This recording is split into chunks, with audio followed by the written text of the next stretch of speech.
Então, fala galera, que é o professor Wendel de Física. Hoje eu vou trabalhar um assunto lá da calorimetria, a, a parte de cálculo sobre quantidade de calor sensível. Nós já definimos anteriormente, né, a parte teórica, vimos a diferença entre o calor sensível e o calor latente, né? O calor sensível é aquele calor responsável pela variação de temperatura de uma substância, né, de um corpo. Já o calor latente, ele é responsável pela mudança de fase, né? Aquelas mudanças que a gente já conhece, né? A passagem do sólido para o líquido, por exemplo, né? Chama fusão. Outro exemplo, do vapor para o líquido, a gente chama de condensação. Então, mudança de fase, mudança de estado físico é o calor latente. A gente vai trabalhar aqui essa parte de cálculo. Então, para tirar algumas dúvidas, bem tranquilo, bem inicial mesmo, bem aplicação dessas variáveis, né, que aparecem aí na equação da quantidade de calor sensível.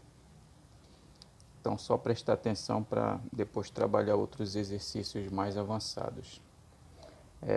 Então, aqui na quantidade de calor sensível, que a gente vai representar essa grandeza, quantidade de calor sensível pela letra Q, né? Só detalhe, a quantidade de calor latente também vai ser representada pela letra Q. Em provas de vestibular é muito comum ele só falar assim para ti, ó, determine a quantidade de calor. Ele não vai dizer se é sensível ou latente, tu que tem que saber. Então, aqui a gente tem a expressão, né, Q igual a mc delta T. Então, essa expressão aqui é a expressão fundamental, né, da calorimetria, onde a quantidade de calor é igual a m, que representa a massa, né, da substância que eu estou estudando, delta T, a variação de temperatura, e essa letra C, C minúscula, que é uma constante característica da substância, chamada calor específico da substância, tá? É tabelado isso, cada substância tem um valor, não precisa decorar, é dado para você na maioria dos vestibulares. Tá? Um exemplo, o calor específico da água, quando ela está no estado líquido, vale 1. Quando ela está no estado sólido, aproximadamente 0,5. No estado de vapor, aproximadamente 0,48. A da areia, aproximadamente 0,2. Então, dependendo da substância, galera, o calor específico tem um valor diferente, não precisa decorar. Então, essa letrinha C é uma constante característica da substância, chamada calor específico. Nós já vimos que quantidade de calor, o calor é uma forma de energia, né? Então, a unidade de calor será a unidade de energia. Mas aqui na calorimetria mais utilizada foi aquela que nós citamos lá na parte teórica, chamada caloria, né? Então, que o símbolo é caloria. Então, a quantidade de calor em calorias. Aí a massa, né, geralmente quando a quantidade de calor é em calorias, aí a massa tem que ser expressa em gramas, né? Diferente se a quantidade de calor for medida em joule, aí a massa já tem que ser em quilogramas. Então tem algumas mudanças, né? Mas isso a gente vai se habituando a fazer de acordo com a resolução dos exercícios, e aí a gente vai destacando esses detalhes. Outra grandeza importante na quantidade, falando do calor sensível, é a capacidade térmica de um corpo, tá? Então, a capacidade térmica é matematicamente definida pela razão entre calor, quantidade de calor, e pela variação de temperatura, tá? Então, um dado o corpo ele pode receber ou perder calor e variar a sua temperatura, né? Então, a gente vai observar, sei lá, um exemplo, as fagulhas, né, do cara que está trabalhando com solda, elas são bem pequenas, mas a temperatura é bem alta. Mas por serem bem pequenas, não chega a queimar o, o operário que está manuseando, né, aquelas, porque serem bem pequenas, ou seja, sua capacidade térmica ser muito pequena. Tá? Então não dá tempo para ver o equilíbrio térmico, a troca de calor entre pele do operário e aquela fagulha, né? Outra maneira de calcular a capacidade térmica é através de um produto entre a massa da substância e o Czinho, que é justamente o calor específico, aquela constante característica da substância. Tá? Destacando, calor específico é uma característica da substância. A capacidade térmica já vai ser uma característica do objeto feito daquela substância, né? Eu posso ter um exemplo, um copo de vidro e uma garrafa de vidro. O copo de vidro e a garrafa de vidro terão o mesmo calor específico, porque são feitos da mesma substância, o vidro, mas terão capacidades térmicas diferentes, porque são feitos de eles são feitos, têm formatos diferentes, têm massas diferentes, né? São objetos diferentes, né? No caso da garrafa e do copo, tá?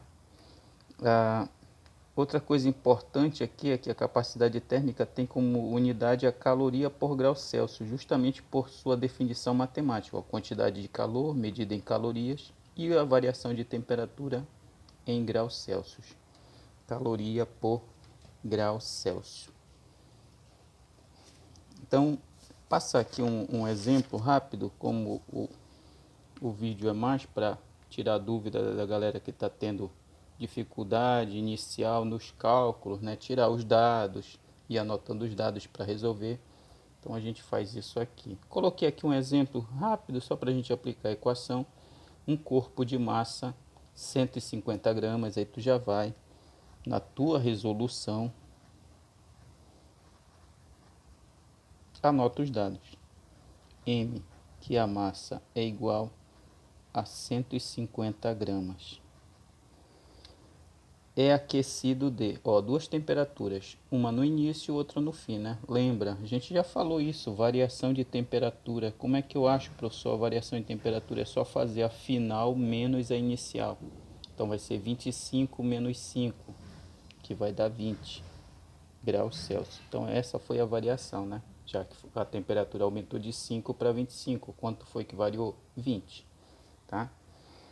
Sabendo que o calor específico, o Czinho, aquela letra C, né, constante característica da substância, é 0,4. Olha a unidade, ele te dá também, ó, caloria, que é a unidade do calor, grama, unidade de massa, está em gramas, e grau Celsius, unidade de temperatura. Tá? Aplica a equação da quantidade de calor sensível, que é igual a mc delta T. Vou achar justamente a letra Q, que é o que ele está pedindo, ó, determine a quantidade de calor. Então ele quer justamente a letra Q. Então vai ficar Q é igual ao M, que a massa é 150, vezes, ó, é só produto, Czinho, calor específico 0,4, vezes delta T, que é a variação de temperatura que nós vimos, 20. Então quantidade de calor é igual, a gente já fez contas semelhantes a essas. Quando eu multiplico, o pessoal se atrapalha com o número com vírgula, então a gente vai tirar a vírgula. Mas tirar na marra, não. Num produto a gente faz assim, ó, confere quantos números tem depois da vírgula. Tem um. Então como tem um número depois da vírgula, eu corto a vírgula e corto um zero de outro número, né? Eu podia ser do 150? Podia, professor, mas se tu cortasse do 150 não ia cortar do 20. Eu estou cortando do 20, tá? Se tivesse dois números depois da vírgula, professor, quantos zeros eu poderia cortar? 2, e assim por diante, tá? Então ficou, ó, 150 vezes, já cortei a vírgula, sobrou só o 4, vezes o 20, eu cortei o zero, né? Por causa da vírgula cortada aqui, ficou o 2, ó. Que é igual, faz a conta, né? Vai dar 150 vezes 4, 300 dá 600, vezes 2. Então a quantidade de calor é igual a 600 vezes 2, dá 1.200. Aí eu finalizo com cal aqui, ó, caloria.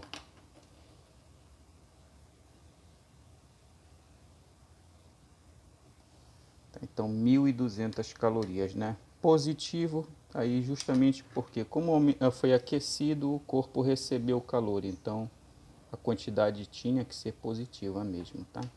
E se o corpo fosse resfriado, aí com certeza ia dar com o sinal negativo aqui, tá? Ainda dentro dessa questão, ó, a gente pode calcular a capacidade térmica desse corpo. Ó. Usando os dados da questão anterior, determine a capacidade térmica. Pessoal, vou calcular a capacidade térmica aqui usando as duas expressões que eu mostrei para vocês. Ó. A primeira que é Czão, a definição da capacidade térmica é o calor pela variação de temperatura. E a capacidade térmica também pode ser massa vezes calor específico. Professor, tem que fazer os dois? Não, só estou fazendo para te mostrar que vai dar o mesmo valor, tá? Então tu vai escolher. Então vai ficar a capacidade térmica igual a quantidade de calor lá daquela questão, né? A gente calculou. O resultado ó, foi 1.200, né? Então vou usar aqui 1.200 dividido pelo ΔT. Da questão anterior, o ΔT, nós vimos foi 20. Posso cortar um zero de cima com um zero de baixo. Então a capacidade térmica ficou igual 120 por 2 dá 60, né? Calorias por grau Celsius, né? Olha a unidade de capacidade térmica, caloria por grau Celsius. Tá? Vou fazer aqui do lado outra, ó, capacidade térmica, só para mostrar que dá o mesmo resultado. É igual a massa que nós vimos, a massa 150, né, do corpo, lá daquela questão. Ainda, lembrando, é da questão anterior. 150 vezes o Czinho, que é o calor específico, que é 0,4, né? 0,4. Então vai ficar, ó, capacidade térmica é igual número com vírgula, faz o que a gente falou, confere quantos números tem depois da vírgula, 1. Corta a vírgula, corta um zero, né? Agora eu tenho que cortar esse zero aqui do 150, né? Então vai ficar 15 vezes 4. Então a capacidade térmica é igual 15 vezes 4, 60 calorias por grau Celsius. Tá. Então tá aí. Ó, deu o mesmo resultado, ó. Então basta fazer um, que aí tá tudo certo. Então, valeu pessoal, obrigado.